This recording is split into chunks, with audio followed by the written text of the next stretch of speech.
While Justina Ireland's previous Star Wars books have all been for middle grade readers, she began her writing career as a young adult author.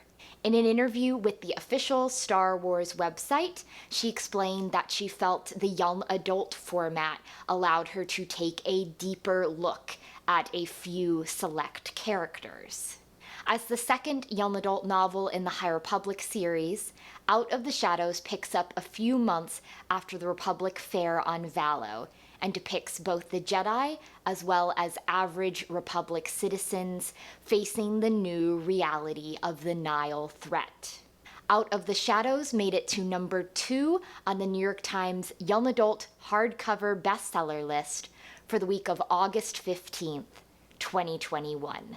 So briefly, Silvestri Yarrow is on a streak of bad luck with no end in sight when she, as well as 4 Jedi, are drawn into a squabble between prominent Republic families over a frontier sector. But why? What's the importance of an empty patch of space? The answer will lead Jedi Vernestra Rwoh to new revelations about her Force abilities, as well as cause Sil to uncover some harsh, painful truths about the past. So first, the good. As I mentioned in the intro, Ireland does get to do a deep dive into several characters, and I especially liked what she did with Vernestra Rwoh.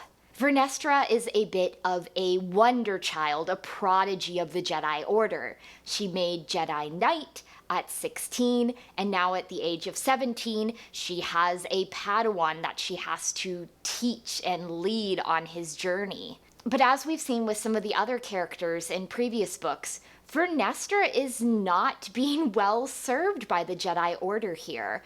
I really appreciated Master Comac coming out and telling her that she should have never been made Jedi Knight and she should have never been allowed to take a Padawan on, because that's just so much needless responsibility for someone so young. She has great Force potential, but she's been left alone to deal with things that no teenager should have to deal with. And after the attack on the Republic Fair on Valo, her confidence in herself and her abilities is deeply shaken. You can't help feeling for Vernestra because the leaders, the adults in her life, have honestly let her down. Ireland walked a fine line between making Sil Yarrow likable or unlikable. She mentioned in the interview she wanted a character like Han Solo, but without Han Solo's inherent luck. And there is a very mercenary quality to Sil. She knows that what the Graf family is up to is probably really bad and disastrous for a lot of people involved. But at the same time, she's lost her ship, she's lost her mother, she's dealing with the weight of so much debt and responsibility that she's willing for far too long of the story to go along with Xylan Graf's plans merely because she needs the money, she needs that support that she's lacking on her own.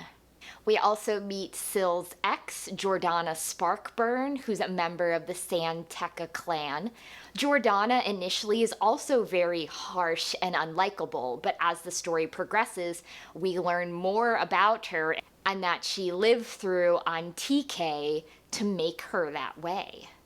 I've also found that the young adult books, in this case, Claudia Gray's previous Into the Dark and Ireland's Out of the Shadows, introduce elements that I think will be very important in future stories. In this case, the Nihil's research into interdictor devices, Vernestra's ability to have visions in hyperspace and possibly to navigate pass through hyperspace as Mari San Tekka did as well. And just further elaborations on the political nuances of the Republic at this time. We're introduced to the Graf family, who are pretty much dirtbags. I also think that Out of the Shadows really shows us why people are willing to side with the Nile, that beyond the people who are seeking sheer chaos or seeking like-minded individuals, that the Nile draws in these scientists and thinkers who aren't being supported by the Republic, that while the Republic is growing and this is the highest point possibly of its development, that there are technological advances that they're not willing to look into, and that the Nile, like it or not, are willing to support. And that's exactly what we see with the whole debacle in the Barrens sector. But then there were also the bits I found meh, which could be separated out into two main categories. The first was pace. I felt like the story didn't really take off until the last 2/3 or more of the book. And you may say, well, wait a minute, there were lots of exciting things going on. There was the initial incident in the very first chapter when Syl and her crew were pulled out of hyperspace and the Nile took her ship. There was the attack that the Jedi were able to help with on TK. There were the multiple assassination attempts on Syl and the people around her. And while that's true, a lot of the story up to the last third felt like maneuvering characters in place, maneuvering situations, sometimes improbably so that everything could be ready for the final finale. But as a result, it felt like I had to wade through perhaps too much politics, perhaps too many instances of Syl being mercenary, and Jordana being harsh, and Vernestra being very, very unsure of herself. And I wish that we could have gotten a little bit less of that and a little bit more of the action that came in the final third. And then my second meh just has to deal with how all these New Republic stories have been marketed and released thus far. Like I mentioned, a lot of key pivotal things have appeared in these young adult novels, to the point that if I were to recommend what adult readers should read of the New Republic, I would say definitely read the adult novels, but you probably should read the young adult novels as well. And it's not entirely strange for adult readers to read young adult novels. There's a large community of adults who enjoy reading young adult novels and almost exclusively read young adult novels. But there were some key plot points here that I was very surprised were relegated to a young adult novel rather than the keystone adult novel of each part of Phase 1. In Part 1, it was the introduction of the Drengir, and in Part 2, honestly, it was the Nile schemes, Marchi and Ro being willing to let someone else have custody of Mari San Tekka, and then Mari San Tekka's ultimate fate. Because as it stands right now, I'm not sure you can get a whole picture of the High Republic project without reading most of the content that's produced. And since it's segregated so distinctly into reading age groups, it's just a lot to go through to get the full picture of everything that's happening.